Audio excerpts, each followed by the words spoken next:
El vídeo d'avui tractarà, com ja us havia explicat, altra vegada del gravat. En aquest cas, el gravat calcogràfic normalment s'entén el gravat d'aiguafort, o sigui, el gravat que es fa amb planxes de coure amb àcid. Aviam, avui tenim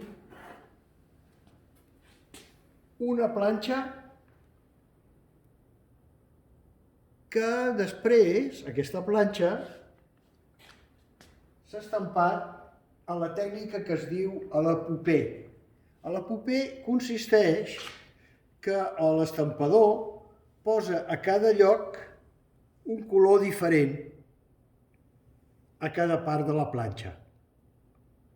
O sigui que, encara que aquí hi ha 3 colors, els 3 colors estan fets amb una sola planxa. A diferència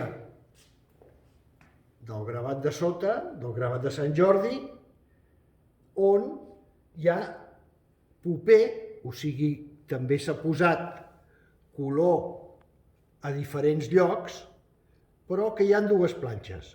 Una planxa és la primera que es va estampar al blau i el negre, i després es va estampar una altra planxa on hi havia els verds, els ocres i els vermells. El gravat, els puritans diuen que el gravat calcogràfic o el gravat a l'aiguafort s'ha de fer sempre només a un color, blanc i negre. Però aquí jo, que normalment els faig en blanc i negre, en aquest cas, per exemple aquí, també és un gravat calcogràfic, però on es van intervenir 3 planxes. És un treball molt minuciós perquè les planxes tenen que coincidir exactament allà on tenen que anar.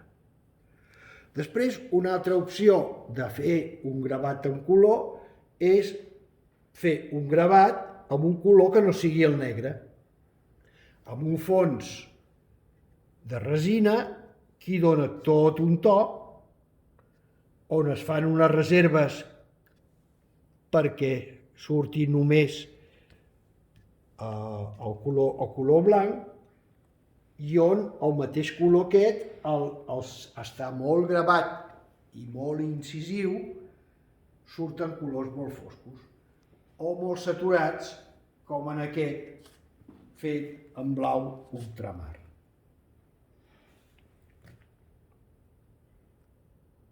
Amb les reserves, abans de posar la resina, unes reserves per indicar les llums. El gravat de dalt també és un gravat on el cremat de resina, o sigui, el cremat de fons, hi ha 2 cremades, una de fosca i una de clara. I, naturalment, tota la, diguem-ne, cremada més suau i més dura depèn del gruix i el temps que ha estat a la línia quan es fa el gravat de les línies.